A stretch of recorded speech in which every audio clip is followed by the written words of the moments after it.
Bonjour à toutes et à tous.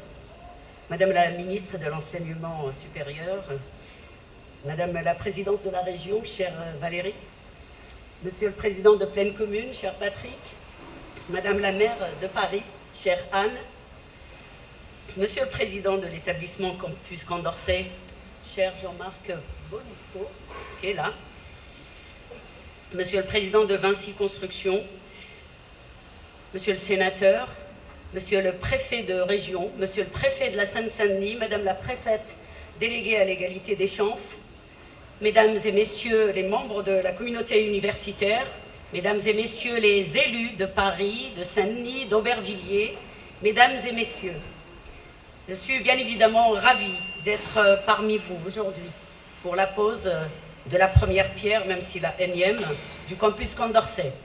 Un projet majeur pour notre ville, pour Pleine Commune, pour la région Île-de-France, pour l'État, mais surtout pour le milieu universitaire français et au-delà, européen et mondial. Permettez-moi de saluer la mémoire de Jacques Ralite, ancien ministre, sénateur-maire, qui nous a quittés en novembre dernier.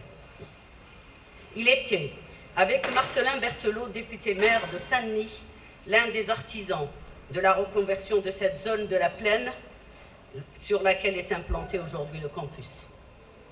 Il évoquait souvent l'arrivée de ce lieu de culture et de savoir et avait bien noté que les sciences sociales et leurs enseignements étaient essentiels dans notre société contemporaine. Je me dois également de saluer la mémoire d'un autre maire, Jacques Salvatore, qui s'était aussi mobilisé avec Pleine Commune et Patrick Braouzek pour voir avancer ce projet universitaire et humaniste. Aubervilliers est fier d'accueillir ce Harvard français, pour reprendre l'expression utilisée souvent par les médias lorsqu'ils évoquent le campus. Cette fierté ressentie n'est pas seulement une question de renommée, c'est surtout parce qu'il s'agit d'une université à vocation humaniste, de transmission des savoirs. D'ailleurs, la dénomination est sans équivoque. Campus Condorcet, Paris, Aubervilliers, Cité des humanités et des sciences sociales. Je voudrais remercier le président du campus, particulièrement Jean-Marc Bonifaud, mais aussi son prédécesseur qui est présent parmi nous et qui est toujours là, ainsi que l'ensemble de la communauté universitaire, des établissements membres. Je mesure les efforts déployés pour que le projet puisse voir le jour et ouvrir ses portes en 2019. Souhaitons que ce calendrier soit bien tenu. Je dis cela car à Aubervilliers, nous avons moins de chance avec le calendrier d'un autre projet d'envergure, celui du prolongement du métro de la ligne 12 au centre-ville, permettant notamment de relier la station Front Populaire à la mairie d'Aubervilliers, station Jacques Ralite. Après l'annonce de la RATP de son report de 2017 à 2019, nous venons d'apprendre que les stations Aimé-Césaire et mairie d'Aubervilliers ne seront pas livrées comme prévu. La nouvelle date de fin de chantier reste à ce jour inconnue. C'est une information peu réjouissante pour la population, mais aussi pour les milliers d'étudiantes et d'étudiants, d'enseignantes et d'enseignants-chercheurs et personnels administratifs du campus. En effet, le campus Condorcet doit disposer d'un réseau de transport digne du développement du territoire et des nombreuses réalisations récentes ou à venir, collèges, bibliothèques, lycées, de nombreux logements. Pourtant, nous sommes l'une des dernières villes limitrophes de Paris à ne pas avoir de métro en centre-ville. Nous sommes attachés à ce que ce lieu soit ouvert à la population et fasse partie intégrante de la ville. Je remercie d'ailleurs l'équipe du campus qui organise régulièrement des conférences sur Aubervilliers pour travailler à ce caractère inclusif. Les aménagements des abords y sont donc essentiels pour faciliter la circulation et préserver le cadre de vie. C'est aussi une communauté de plus de 10 000 personnes qui arrive prochainement dans notre ville. Souhaitons qu'elle puisse participer activement à la dynamique locale.